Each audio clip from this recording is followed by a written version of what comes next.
dont je vais vous parler ce matin, c'est évidemment ça a trait au développement logiciel. Mais au-delà de ça, pourquoi ça change profondément notre manière de travailler? Ce sont les éléments qui nous permettent de décoder ce monde. Et donc voilà, pour apprendre à décoder le monde, il faut commencer par coder. Donc qui code? Qui a codé mais ne code plus? Il faut s'y remettre. Et les autres, vous pouvez vous y mettre, parce que la bonne nouvelle, c'est que les technologies évoluent tellement vite que il faut tout réapprendre sans arrêt. Et c'est important parce que ça permet de comprendre pourquoi vraiment notre monde est chamboulé. Alors je vais vous livrer un secret industriel d'Orange ce matin. Notre schéma de pensée sur l'innovation, c'est quelque chose qu'on appelait le Think, Build, Run. Ça paraît extrêmement rationnel. Hein. D'abord, on pense à ce qu'on veut faire, après on le fait, et après on l'exécute, on l'opère face au client. Eh bien, c'est tout faux. Il faut faire l'inverse, en fait. C'est pour bien expliquer que c'est un changement profond dans notre manière de travailler. Quand on fait vous avez entendu parler du DevOps. DevOps, c'est la contraction de Developer Operations. Ça veut dire que maintenant, on fusionne des équipes qui font le produit et celles qui l'opèrent. Il n'y a plus de différence. C'est pas du prototypage. DevOps, c'est le produit réel qui est face au client. Il est opéré et développé par la même équipe, les mêmes personnes. D'ailleurs, on ne parle plus de développeurs parce que tout le monde code. Tout le monde code parce qu'on travaille, on produit directement, on code. Quel que soit son métier, on utilise un langage formel pour réaliser ce qu'on a à faire dans son métier. Je pense qu'il y a un message très fort, c'est qu'il faut arrêter d'utiliser des outils bureautiques. On n'a plus le temps. On n'a plus le temps pour faire des words qui vont être lus par des gens qui vont les interpréter, qui eux-mêmes vont faire quelque chose. On fait directement. Donc cet esprit DevOps permet de dire on commence par le run.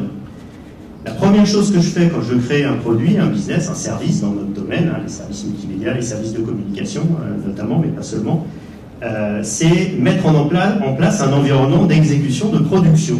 Je suis capable d'opérer un service qui n'existe pas encore, mais dès le début, j'ai construit ma chaîne d'outillage, mon équipe et mode de fonctionnement pour savoir comment je mets en production, dès le début.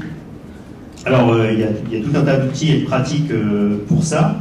Et il y a des éléments, alors pour ceux qui sont un petit peu techniques, vous connaissez Git, gestion de conf, très important. Aujourd'hui, entre la gestion de conf et les outils de déploiement, il n'y a plus de différence.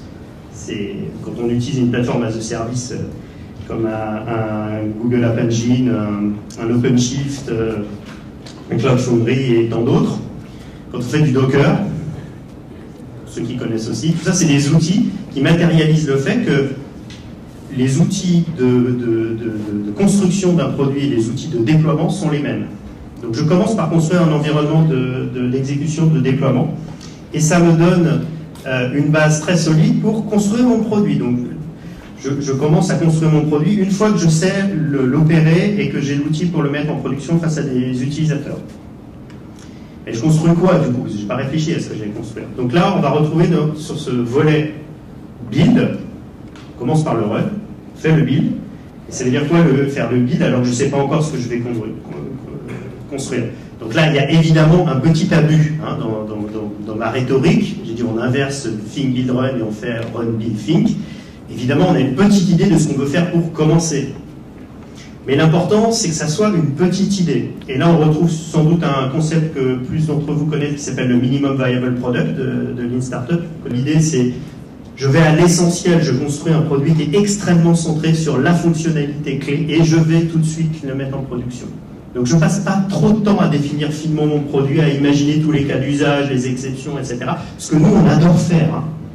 Les grandes entreprises, et les grandes entreprises technologiques en particulier, elles sont très très bonnes pour anticiper, prévoir, créer des plans de risque, faire des listes de fonctionnalités, etc. Donc il faut vraiment qu'on désapprenne complètement ce qu'on a l'habitude de faire pour basculer dans ce nouveau monde. Et c'est pas facile.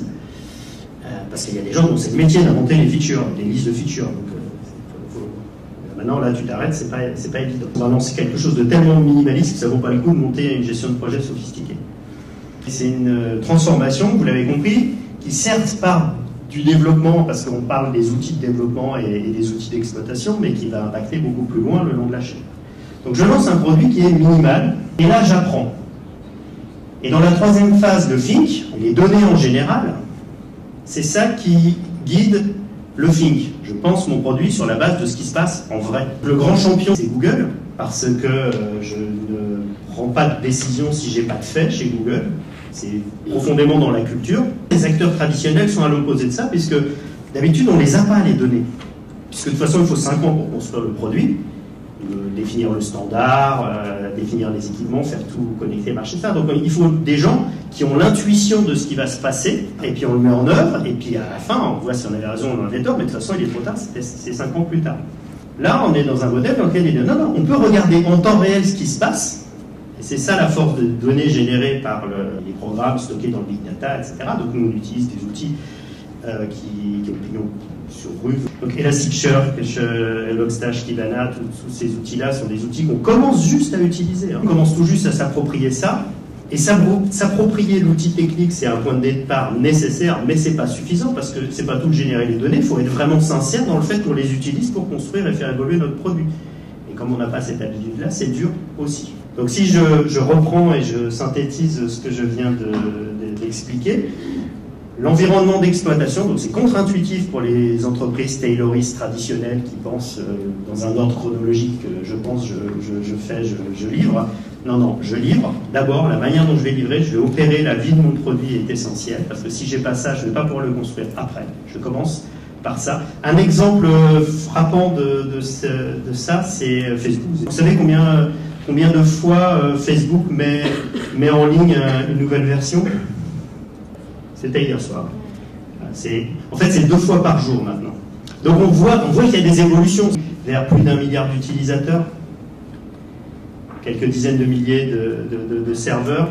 Comment on fait ça? C'est très compliqué, c'est très intéressant. Il y a des vidéos qui l'expliquent. L'information, elle est publique. Hein. Il n'y a pas de secret industriel. Pour le coup, ils expliquent comment il faut, pour une large partie. C'est de la culture de l'outillage, ils expliquent ça très bien. Si on ne fait pas ça au début, si on ne se construit pas autour de cet impératif de lancer 2 fois par jour un service, eh ben, on ne sait pas le faire. Et alors en fait, ce qu'ils expliquent, c'est qu'à l'époque, ils faisaient un lancement par jour. Et le patron des releases chez Facebook explique dans un post plus récent que c'est devenu beaucoup plus gros et beaucoup plus compliqué, donc ils sont passés à 2 fois par jour. Donc là aussi, c'est contre-intuitif. Plus c'est gros et plus il faut aller vite. Pourquoi? Parce que dans le monde du logiciel, c'est pour ça que c'est important de coder, parce qu'on comprend ça quand on a un petit peu une expérience de développer avec 1 ou 2 collègues. On sait très bien que si on travaille de son côté pendant un certain temps, pour refusionner ensemble les modifications, c'est compliqué. Ça prend du temps et on n'y arrive pas après un certain temps. Plus il y a de monde qui travaille sur un projet, plus c'est important de faire ce qu'on appelle des merges fréquemment. Si je livre une nouvelle version tous les jours, ou 2 fois par jour, je suis sûr que je ne vais pas trop dériver. Et quand il y a 400 ou 500 développeurs qui travaillent sur ce code-là, c'est essentiel. Là aussi, c'est contre-intuitif. On a l'impression que c'est l'inverse. Le projet est gros et puis il faut prendre de temps et de précautions avant de le lancer. Deuxième étape, le build. L'archétype de ça, c'est la capacité à faire du feature flipping, ou des toggles en code. Qu'est-ce que ça veut dire? Ça veut dire que, d'accord, je lance tous les jours, mais il y a des fonctionnalités qui prennent plus d'une journée à être développées ou une demi-journée à être développées. Donc comment je fais ça? Donc je suis parti d'un produit très simple, d'accord, mais il va devenir plus compliqué. Il va devoir gérer plus d'utilisateurs. Enfin, il y a des problématiques de construction du produit qui vont se poser. J'ai besoin d'une manière de gérer ça. Je dois être capable d'intégrer des fonctionnalités dans le code sans qu'elles se voient encore par les utilisateurs tant qu'elles ne sont pas finies. Ça, c'est compliqué à faire. Ça aussi, c'est des pratiques, il y a des outils, il y a une culture qui va avec. Et ça veut dire que dans la manière de construire mon produit, je travaille en feature team.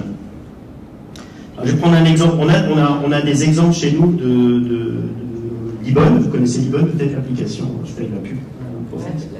Allez. L'application de communication over the top Libon, donc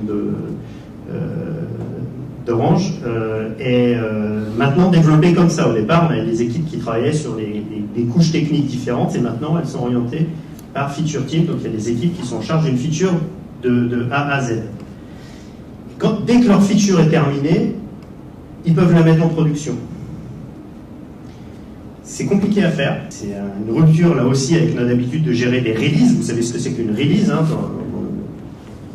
logiciel, c'est on pack tout un tas de fonctionnalités dans une liste et on dit voilà, une fois que j'ai toutes ces fonctionnalités finies, je livre une nouvelle version. Ça ne marche pas parce que il faut du temps, et puis dès qu'il y a une fonctionnalité qui n'est pas terminée, parce qu'il manque une spec, un back-end ou quelque chose, eh bien, ça bloque tout le reste. Et ça dérive, et voilà. Et donc on a du stock. Vous savez très bien ce que c'est que les coûts des stocks, enfin tout le monde sait ce que c'est que les coûts des stocks, mais il faut penser le code qui est développé et pas encore mis en production comme du stock, ou des bugs qui sont identifiés mais pas encore corrigés face au client comme du stock, etc. Des fonctionnalités décrites mais pas encore face au client comme du stock. Donc tout ça c'est du virtuel, c'est néanmoins du stock et ça coûte de l'argent, il y a de la deprecation et compagnie. Donc la capacité à gérer mes fonctionnalités indépendamment les unes des autres est aussi un élément clé de cette phase de build. Et puis pour finir, sur le FIC, l'utilisation des données, il y a plein d'outils, vous en avez parlé là pendant ce temps-là. Moi, le seul message que j'ai à vous convoyer sur ce thème-là, c'est 1. Apprenez à utiliser les outils vous-même. Vous n'avez pas besoin de passer par des développeurs ou des experts. Utilisez les outils, apprenez Kibana, on en parlait, Kibana c'est quand même un outil qui est extraordinaire pour extraire visuellement de l'information des données. Apprenez les outils que vous voulez, mais apprenez vous-même à le faire, ne passez pas par un tiers. 2. Soyez vraiment sincère dans le fait que c'est les données, la réalité du monde qui vous influent sur la manière de faire évoluer votre produit. Parce que on est tous pilotés par nos convictions, nos préconceptions, beaucoup plus que par la réalité. Et que ça nécessite un effort réel de se dire « Ah bah non, j'avais tort ». Et comme on est rentré dans un monde turbulent dans lequel nos représentations historiques sont fausses, et j'en ai mentionné quelques-unes là dans cette discussion, on est sans arrêt chamboulé, et sans arrêt, on a tort. Et la réalité a raison. Et il faut s'en convaincre. Et la meilleure manière de s'en convaincre, c'est tous les jours de regarder les données.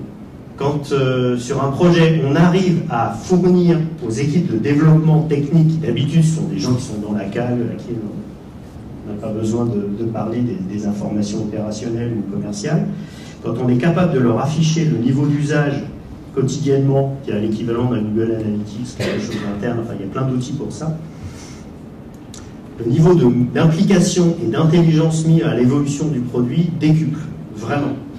Donc c'est essentiel, pas seulement de collecter les données, pas seulement de savoir les lire et les présenter, mais de les croire et de les intégrer dans sa représentation du monde.